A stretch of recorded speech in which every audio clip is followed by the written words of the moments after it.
হিন্দু জমিদারদের মাধ্যমে, পশ্চিমবঙ্গে পশ্চিমাঞ্চলের হিন্দুদের মাধ্যমে তারা নিজেদের একটা সেবাদার গ্রুপ তৈরি করে এই অঞ্চলের সাধারণ মুসলমানদের অধিকারকে দুপায়ে ধরার চেষ্টা করেছে।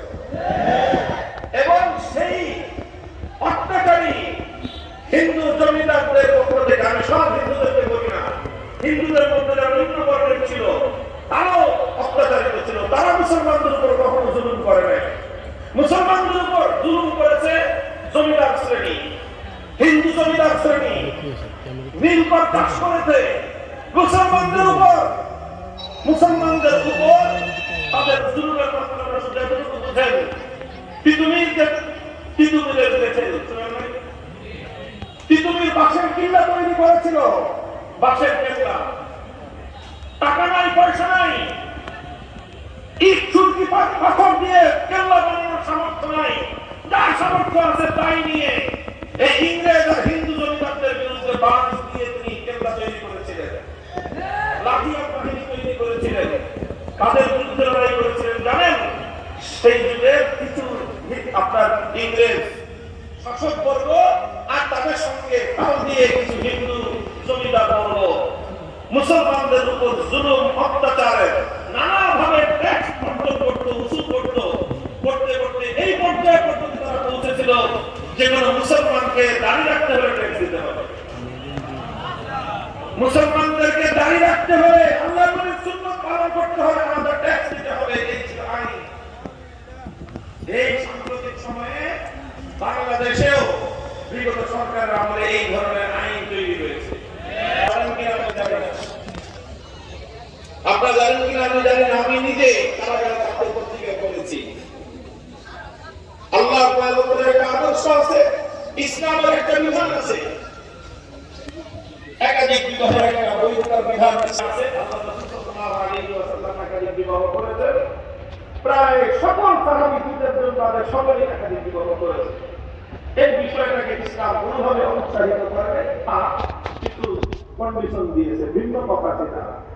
কিন্তু কোনোভাবেই যদি কেউ পারে একাধিক বিবাহ করতে তাকে অনুৎসাহিত করা হয় না, যদি সে সমস্ত শর্ত রক্ষা করতে পারে। এই ঢাকার সিটি কর্পোরেশন দক্ষিণের মেয়র ছিল শেখ মুজিবুর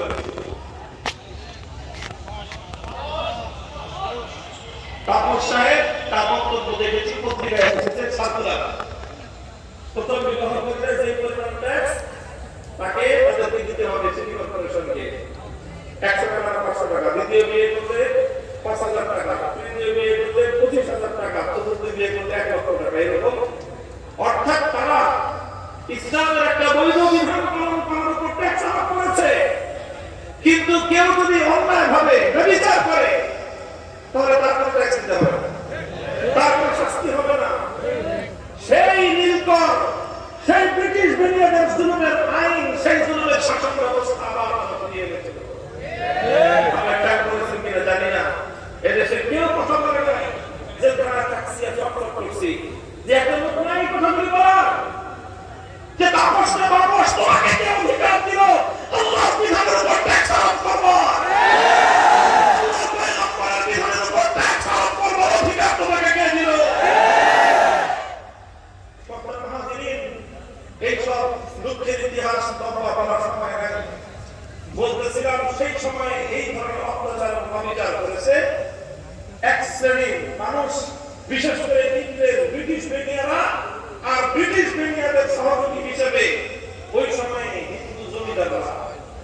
আপনারা যারা অনেক বয়স্ক আছেন আপনাদের কাছ থেকে শুনেছেন এই বাংলাদেশের অনেক জায়গায়, অথচ বাংলাদেশে মুসলমানদের সংখ্যাগরিষ্ঠতা ছিল অনেক বেশি এই অঞ্চলে, কিন্তু অধিকাংশ অনেক জমিদারি ছিল হিন্দুদের।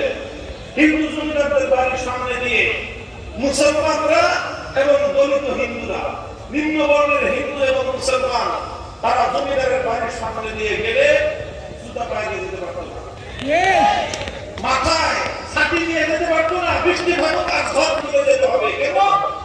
জমিদারের বাড়ির সামনে দিয়ে ছাতি মেরে গেলে জমিদারের অসম্মান হবে, জুতা পায়ে দিয়ে যেতে পারবে না, জুতা খুলতে হবে।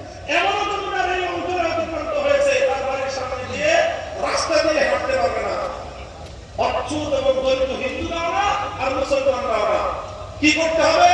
ওই ক্ষেতের আইনের মধ্যে দিয়ে ক্ষেত দিয়ে নেমে ওই দুনিয়া ঘুরে তারপরে জমিদারের বাড়ি পার হয়ে তারপরে রাস্তায় ঘুরে তারপরে রাস্তায় হাঁটতে পারবে। এই সমস্ত অন্যায় এবং অবিচার করা হয়েছে এই অঞ্চলের মুসলমানদের সাথে। আর সেই অন্যায় এবং অবিচারের মধ্যে একটা মানুষ ছিল, তার নাম হলো রবীন্দ্রনাথ ঠাকুর। ইতিহাস বললাম, ইতিহাস পড়েন আপনারা, বেশি দিন ইতিহাস পড়ার দরকার নাই। ঢাকা বিশ্ববিদ্যালয়ের ইতিহাস পড়েন, ঢাকা বিশ্ববিদ্যালয়ের ইতিহাস পড়েন। আর পরে পরে জানেন এই ঢাকা বিশ্ববিদ্যালয় করার জন্য নবাব স্যার সলিমুল্লাহর ভূমিকা কি ছিল আর রবীন্দ্রনাথ ঠাকুরের ভূমিকাটা কি ছিল। এরপরে বাংলাদেশের বিবেকবান মানুষ তোমরা সিদ্ধান্ত নাও, আজ ঢাকা বিশ্ববিদ্যালয়ে রবীন্দ্রনাথ নিয়ে তোমরা গান গাও, অথচ নবাব স্যার সলিমুল্লাহর নাম উচ্চারণ করতে তোমাদের লজ্জা লাগে।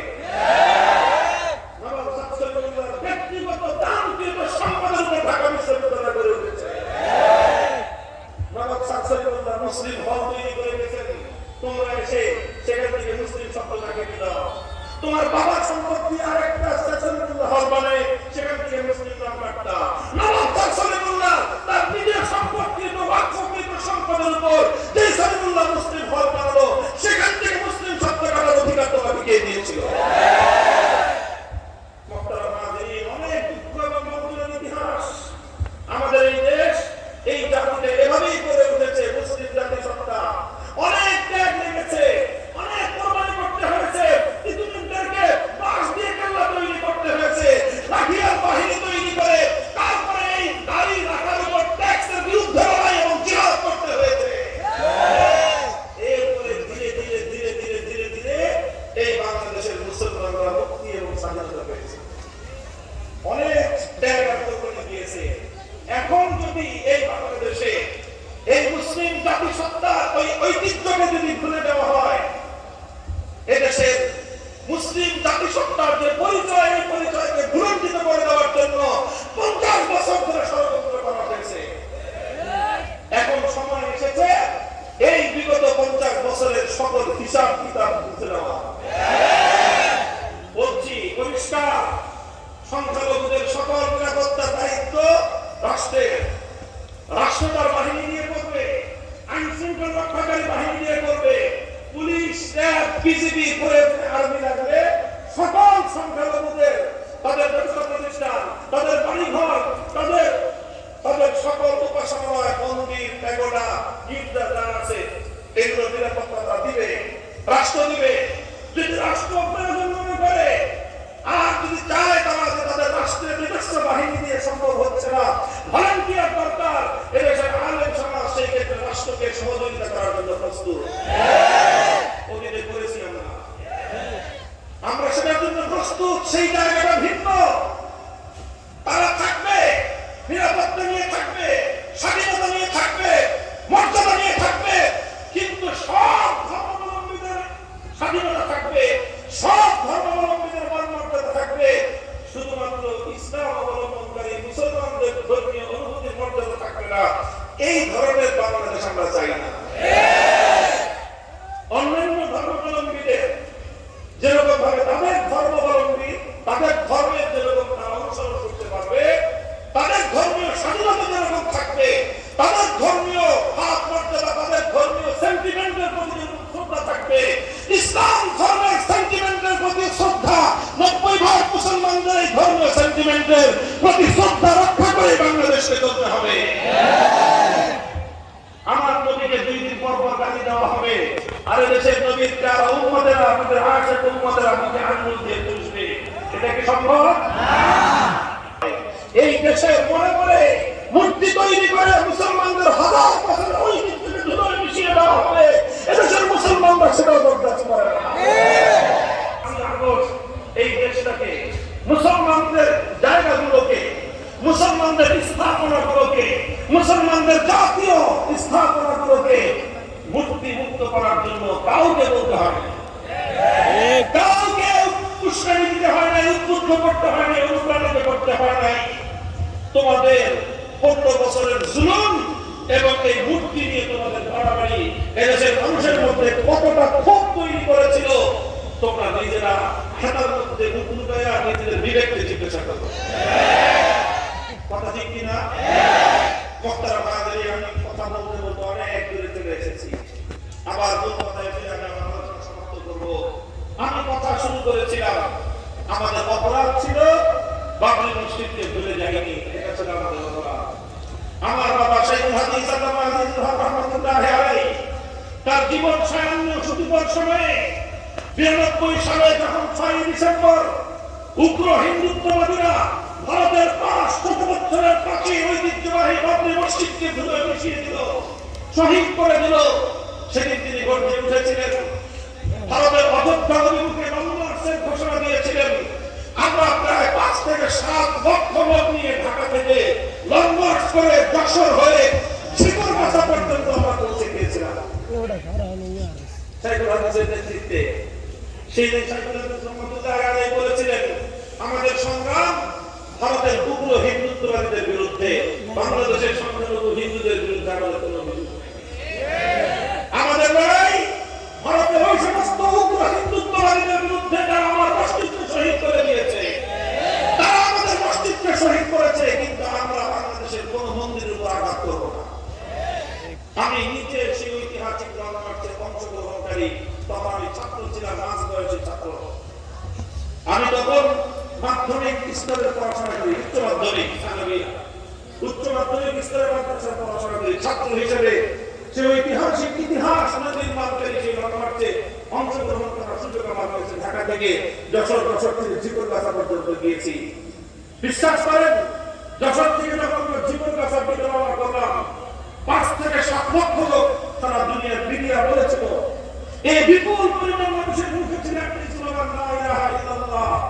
আর এই মানুষগুলো এতটাই শান্তিপ্রিয় ছিল, এতটাই পরম সহিষ্ণু ছিল। আমাদের যাওয়ার পথে আমরা অসংখ্য মন্দির দেখেছি, কোন একটা মন্দিরের দিকে কোন একটা ইট পাটকেল ছুটে দূরের কথা, সব দূরে তাকাবার কারো সাহস নাই। আমি নিজে দেখেছি আল্লাহ রাস্তায় অনেক ধুতি পরিহিত সাধারণ হিন্দুরা, কপালে সিঁদুর পরিহিত হিন্দু রমণীরা পর্যন্ত পানি দিয়ে মুড়ি দিয়ে লংমার্চের এই ইমানি কাফেলাকে তারা সহযোগিতা করেছে। সেই লড়াই এটা বাংলাদেশের হিন্দু মুসলমানদের লড়াই ছিল না, সেই লড়াই ছিল ইমানদার বিশ্বাসী সম্প্রীতিতে বিশ্বাসী একদল মুসলমানের লড়াই ছিল একদল উগ্র হিন্দুত্ববাদীর বিরুদ্ধে। সেই বাবরি মসজিদের লংমার্চের ধারক আমরা, সেই সংগ্রামকে আমরা আরো উজ্জীবিত রেখেছি। আমি তোমাদের কাছে বলে যাই, আমি হয়তো একদিন থাকবো না, আল্লাহ যতদিন হায়াত রেখেছেন, আমরা চলে গেল, তোমরা আমাদের কথা স্মরণ রেখো। 1000 বছর পর হলো আবার সেই বাবরি মসজিদকে পুনরুদ্ধার করতে হবে।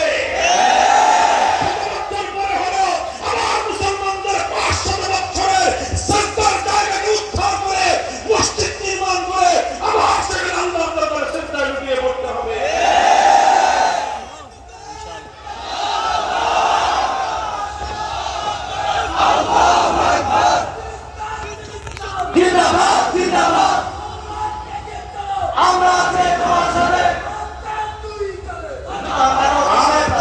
মূর্তির বিষয় আমাদের পরিষ্কার করে দাও। এই দেশ এটা মুসলিম জাতিসত্তাকে উদ্ধার করার সংগ্রামের মধ্য দিয়ে অর্জিত বাংলাদেশ।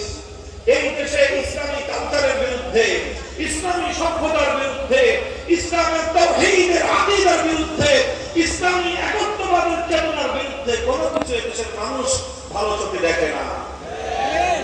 সাময়িক ক্ষমতা ধরে দাবার একবার চেষ্টা করতে পারবেন, কিন্তু সেই দাবার একবার পরিণাম কি হবে ইতিহাসের কাছে সাক্ষী থাকবে। 5ই আগস্ট বলেছিলাম, শেখ মুজিবুর রহমান সাহেব মারা গেছেন, আল্লাহ পাক তার জীবনের প্রতি